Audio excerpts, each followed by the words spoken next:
Perdana Menteri Datuk Seri Anwar Ibrahim mengakui filem Anwar The Untold Story yang mengangkat kisah perjuangannya dalam arena politik tanah air syarat babak yang mahu dilupakan hingga sukar baginya memberi ulasan terhadap naskah tersebut. Anwar yang menonton filem arahan sutradara Indonesia Viva Westi itu pada sesi tayangan perdana di Dadi Cinema, Pavilion Kuala Lumpur di sini malam tadi, mengakui ada antara adegan dipaparkan di antara detik pahit yang enggan dikenang lebih lama kerana melukakan jiwanya dan keluarga. Saya sukar hendak ulas filem itu disebabkan ada episod dalam kehidupan yang saya mahu lupakan kerana ia amat menyakitkan.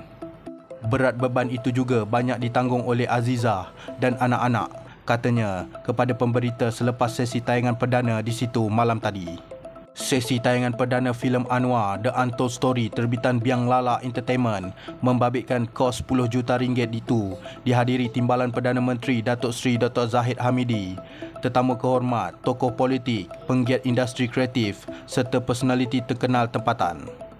Filem itu dibintangi pelakon terkenal seperti Farid Kamil yang memegang watak Anwar, Hasnur Rahmat, Tun Dr. Mahathir Mohamad dan Acha Saptriasa Dr. Wan Azizah.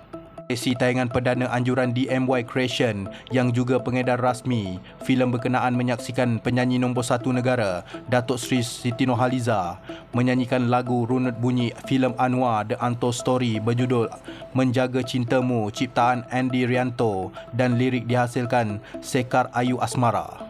Anwar yang tersentuh menyaksikan paparan babak filem itu memuji hasil kerja Viva yang dianggap luar biasa. Sebagai orang yang diceritakan dalam filem itu, tentu saya dan Azizah tersentuh. Sepanjang tempoh di penjara, hanya sekali saya menangis iaitu apabila ibu saya meninggal dunia. Itu saya memang tak boleh kawal. Yang lain-lain itu senyum dalam tangisan, katanya. Anwar berkata konteks diketengahkan dalam filem berkenaan adalah betul.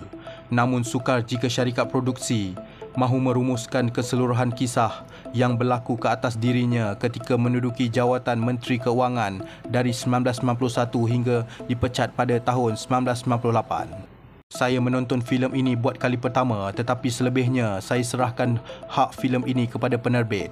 Filem ini bebas, kreatif dan jalan ceritanya juga membabitkan temu bual orang ramai. Sinematografi filem ini juga sangat baik. Peristiwa puluhan tahun mahu disingkatkan dalam sejam lebih sudah tentunya tidak mudah. Ia hanya boleh dilakukan dengan kecekalan, kepintaran dan pengalaman pihak produksi, katanya.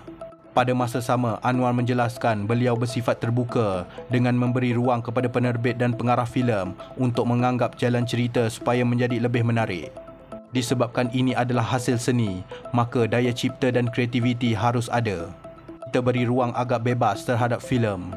Saya percaya dalam pembikinan hasil kreatif harus diberikan sedikit ruang kebebasan. Prinsip seni ini harus lebih bebas untuk memastikan kreativiti seni itu tercungkil. Sebagai orang yang diceritakan, tentunya saya tersentuh, katanya. Sementara itu, Dr. Wan Azizah berkata filem Anwar The Untold Story mampu menangkis persepsi buruk terhadap suaminya sejak dahulu. Filem ini memberi gambaran bagaimana perjalanan kami suatu ketika dahulu. Ini juga menangkis persepsi terhadap Anwar bahawa beliau adalah seorang kriminal atau banduan.